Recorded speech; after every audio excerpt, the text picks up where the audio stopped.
All right, let's call this meeting to order. This is a city council meeting of Tuesday, April 10th, 2018. We'll start off with a roll call to my left. Brian Schwan, council member. Caroline Hale, council member. Troy Tabor, council member. Ben Lawrence, mayor. Clark C.R. Nelson, council member. Greg Schneider, council member. Mike Warrington, council member. Mike Keller, police chief. Donna Davis, chief financial officer. Mike Roosevelt, deputy fire chief. Jenny McCausland, assistant city administrator. JT Klaus, city attorney. Les Mangus, director, public works. Susan Renner, city clerk. Mark Detter, city administrator. All right, item 3 is invocation. I don't see anybody from the Ministerial Alliance. Troy, would you be happy to lead us, please? It'll be my honor. And bow your head, please. Jehovah God, thank you for allowing us to get together again to talk about the community and the needs of the community and guide us in everything we do, think, and say, and any actions we take tonight to make sure it's the very best in your eyes and for our community. In Jesus Christ's name, amen. Will you stand with us for the Pledge of Allegiance?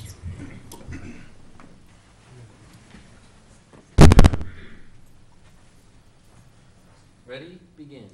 I pledge allegiance to the flag of the United States of America and to the republic for which it stands, one nation, under God, indivisible, with liberty and justice for all.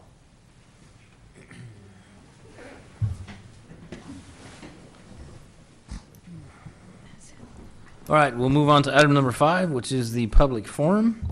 Is there anyone here that wishes to address this council? Yes, sir. If you come to the podium, state your name and address for the record, please. Yes, my name's Joel Shepis. I live at 404 West Ellis Court here in Andover, 67002. I came today to talk a little bit about the dog park, and I thank you guys for giving me the forum here to talk just a little bit. My concern really is safety of children at the dog park. As you know, we have an amazing facility. I've lived all over the country, and this is second to none with two different facilities basically for large and smaller dogs.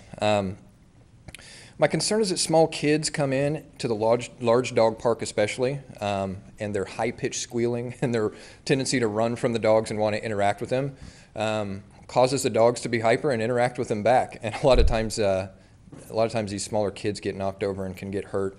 I've witnessed it a few times, nothing too major, and there's really been some understanding parents out there knowing that, hey, the kid's in the dog park. But my fear is that a less than understanding parent may have their child run over a little bit by a large animal, maybe get a little bit more than bumps and bruises. And a dog owner like myself is basically going to be liable for that. And ultimately the kid has a bad experience, and if it really goes the wrong way, I might have to put one of my dogs down because of perceived aggressive behavior when my dog's just trying to let off some steam at a local dog park. So I did a little bit of digging around. I found the Humane Society of the United States has some really good guidelines for and suggestions for municipalities when they're putting together dog parks. And I didn't get my information into you guys soon enough. I traveled last week. I didn't get it to get it to Sue quite early enough. But I would like to, if all right, read one of their suggestions that they have. And I'd like to point out, other than this one suggestion, the majority of what their recommendations are posted very clearly. I think we do a great job in the city to, if we weren't reading from this, we took it from someplace similar to this when we came up with those rules that are currently in place. But verbatim, they say, small children should not be brought into the dog park. Small children can be harmed inadvertently by a playful dog. Chasing may be viewed as a threat to a dog, and running away from and high-pitched screaming may trigger hunting instincts in a dog. A responsible dog owner needs to devote his full attention to watching his dog. I don't want to be the guy that says, boo kids, they can't come to the dog park. But I think we have a unique opportunity having a small and a larger dog park to maybe find a compromise or a happy medium. Maybe having the smaller dog park be designated to where kids can come in. Or I wouldn't be opposed to posting some hours where, hey, kids aren't going to be allowed from this time to this time. And me as a responsible dog owner, I wouldn't want to take my dogs, that is, I call them my boys, to a dog park where they could hurt a young child and I'd be liable. And I would adhere to those hours just for that purpose, to avoid that. I'm the dog parent of a 70 and 80 pound boxer, and they are 1 year old and they are rambunctious. And you get a 35 pound 3 or 4 year old running around trying to play with them, and it can get dangerous even if the dogs are just being playful. So like I said, I don't want to kick kids out and not let them be a part of it, but I think the city does a good job to give resources to kids in this area. I don't think it's unreasonable to think that we can come to some type of an agreement where the dog park can be used specifically for dogs at certain times. That's all I've got. Fair enough. Thanks. Anybody want to add anything? I thought we had a large area for smaller dogs and a separate area for larger dogs. We do. And your concern is in the larger dog area, we allow children in there that are unsupervised? Well, it's not necessarily that they're unsupervised. A lot of time it's a direct example. A mother comes in with a 6-month-old in her arm and a 3-year-old running around, and they're two dogs. And then my 70 and 80 pound dog, and then the Great Dane that likes to come on Wednesday nights, they all get to running around. And this 3-year-old child is, a mom can only do so much. And I've never seen a dog be aggressive toward a child. I've seen him get knocked over just in the sheer manner of play. And it just proposes a bit of a risk for the dog owners especially, and for the children to be injured beyond just bumps and bruises. Okay, I appreciate that clarification. For sure.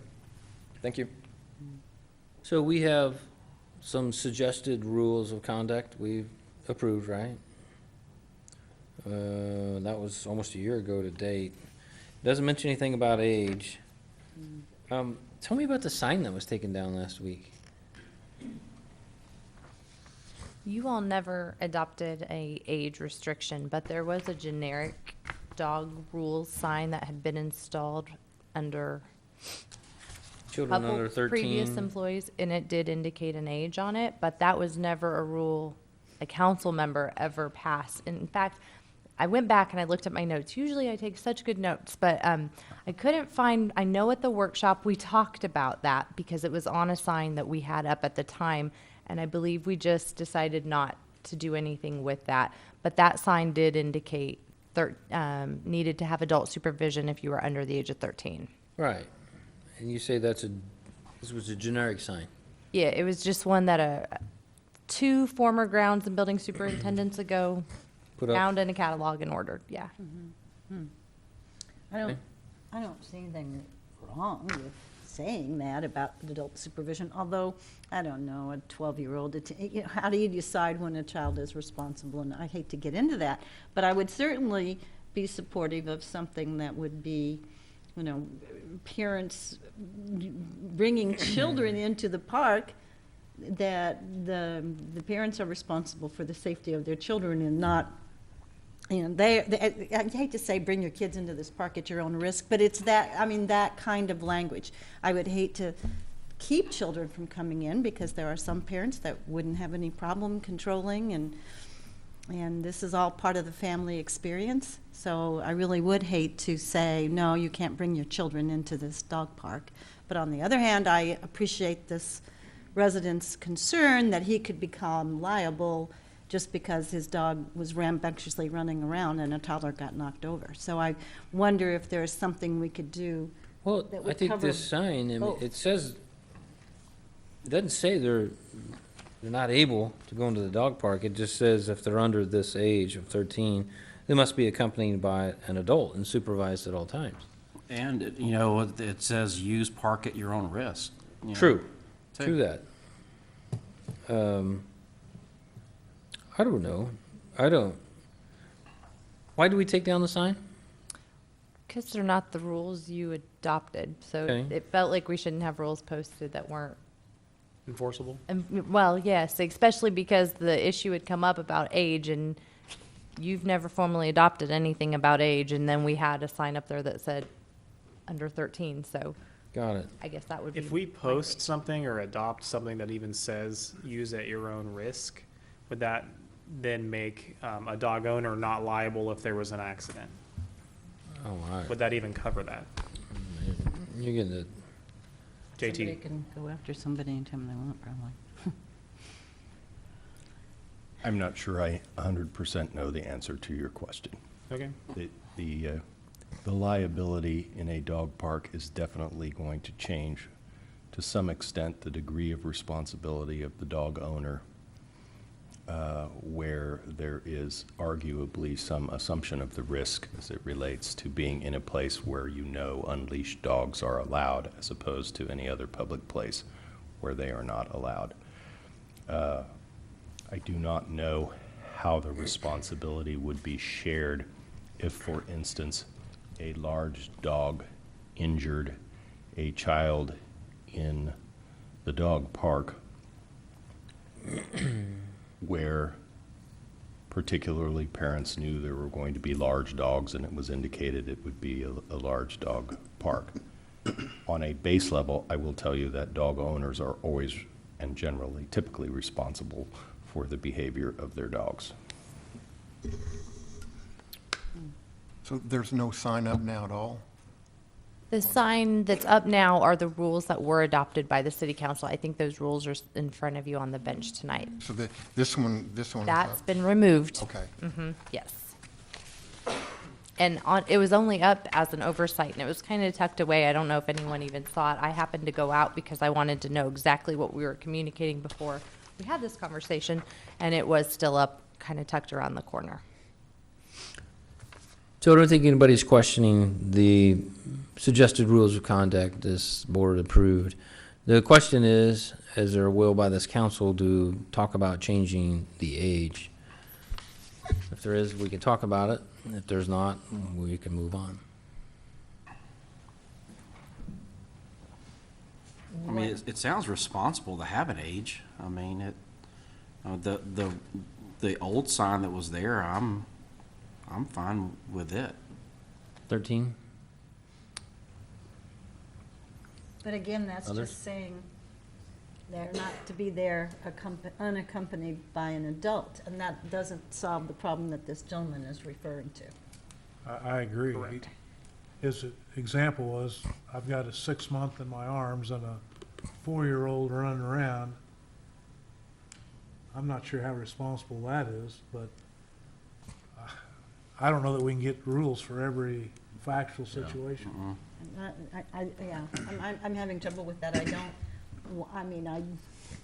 I still don't want to do something that makes it difficult for a family to share an experience. So they've got a large dog, they've got small children, and, I hate to put any kind of limits on that, but I'm well aware of his concern, but I don't know that there's something other than telling people, you absolutely cannot let children under the age of 13 inside this park, or whatever age you determine. I'd be of the position that the rules that we have now are fine.